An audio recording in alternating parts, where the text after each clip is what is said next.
It's always challenging when you're working in this genre and you're trying to come up with a sequel, because so much of the territory is so well trodden, and we have to find that sweet spot between surprising our fans and also providing the familiar experience that they want. If you recall, the last time we went halfway around the world searching for a lost city, things got more than a little dicey. Yeah, but this time we have the upper hand. Uncharted 3 has some big shoes to fill. Uncharted 2, we were very lucky. We got like tons of awards for that game. It's sort of like, where do we go now, you know? What the hell? Let's do it.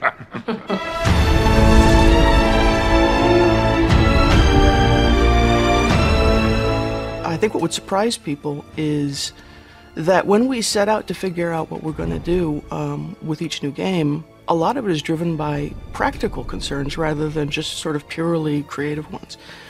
People probably imagine we sit there and just sort of blue sky story and things like that, and actually what we do is we think, all right, where have we not been?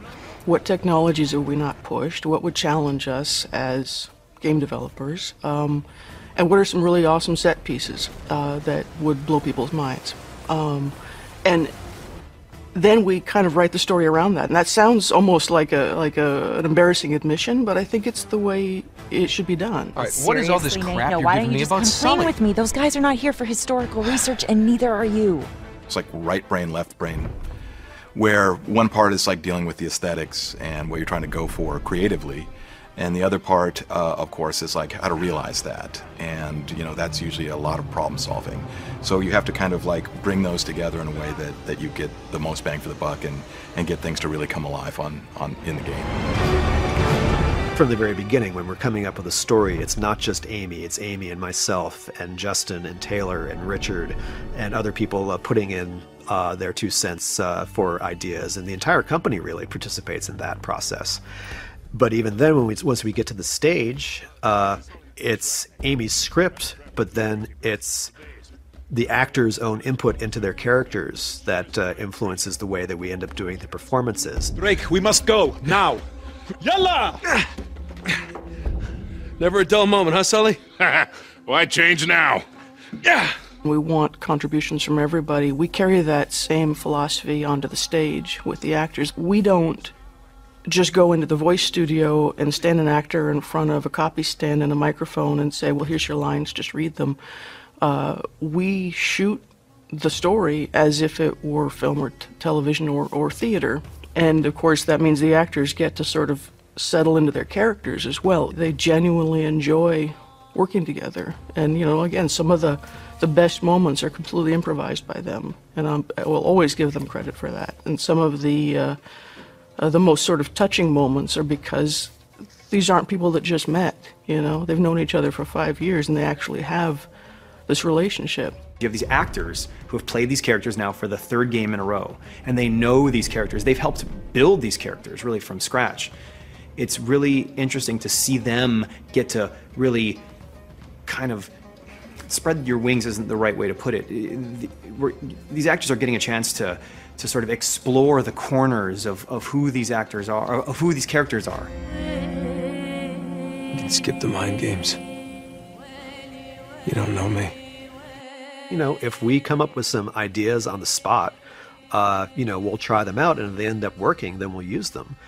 I mean, probably one of the best examples of that is even from the first game when Nolan and Emily had a scene where Elena's character had just caught up with Nathan Drake's character and she was pissed off, and we ran the scene a few times, and Emily just said, hey, you know, I feel like I should hit him here. And, you know, it wasn't in the script, but we thought, yeah, okay, that might actually be funny. So, you know, we get in the scene and she does this like, and, you know, of course it worked great, and that ended up making it into the final cinematic in Uncharted 1. And that kind of stuff happens all the time. If you just watch their faces when they're saying a line, there's the essence of it right there. Now, we don't just kind of mimic it, but that is our reference. That is where, you know, that's what we kind of, that's our launching off point. And then we take that and we enable our animators to interpret that in the way that's gonna serve us best. He's not here.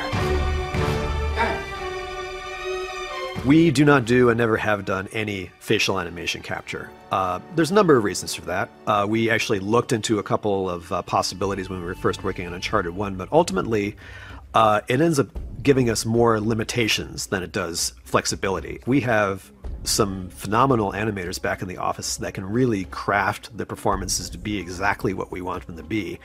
And when you're working with facial capture, you know, you're just kind of stuck with what you got, and you gotta spend all this time cleaning it up to get to where you want it to be, so why not just do what you want from the get-go? God, what a dick, right?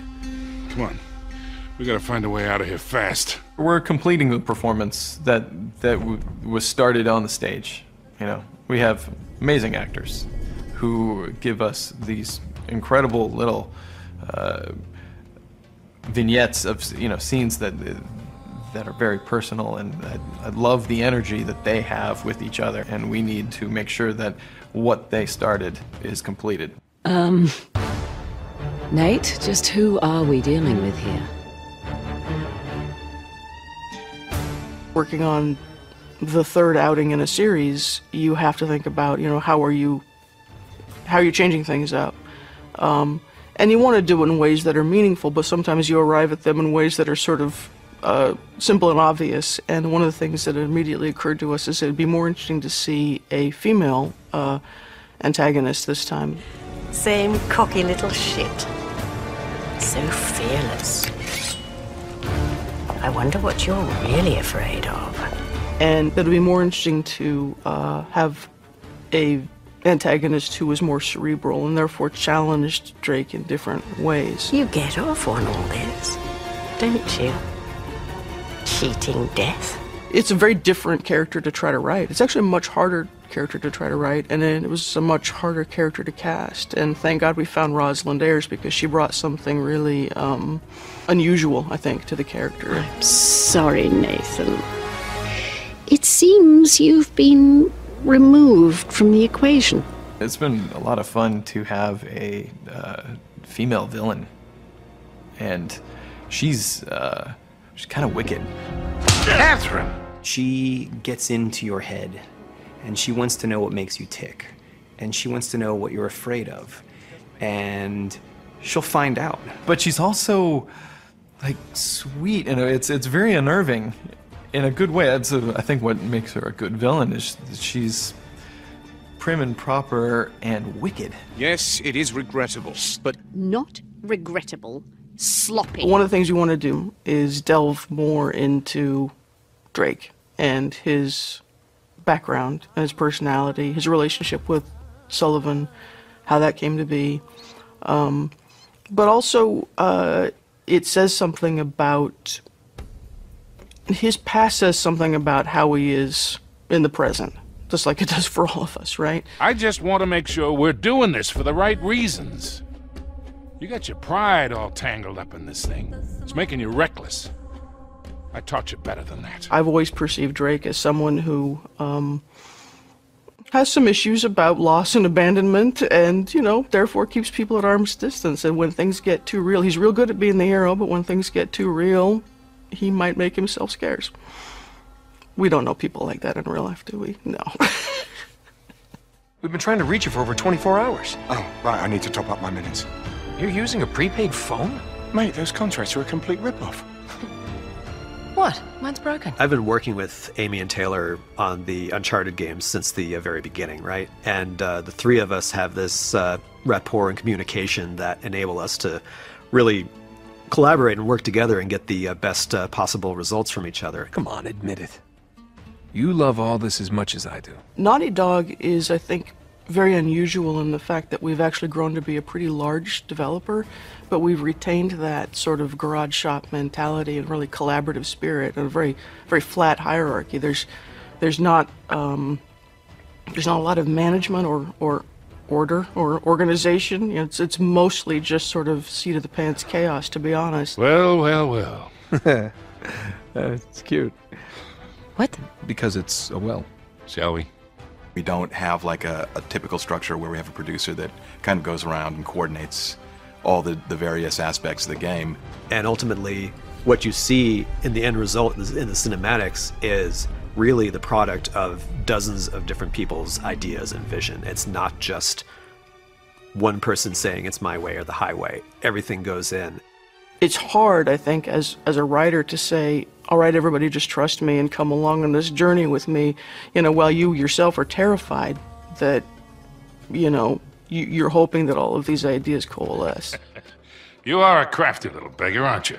I know how to take care of myself. On the other hand, part of, I think, the experience and the act of faith in yourself is, well, I've been doing this for 22 years, and I've always pulled it off, that you as a creator and a writer, as well as trusting in the people around you, that the right answers will be there when you need them. It's going to be really gratifying when this thing that seemed like it was going to be impossible to do actually happens, and we just sort of rain that down on the fans, and that's going to be sort of an amazing, amazing moment, I think.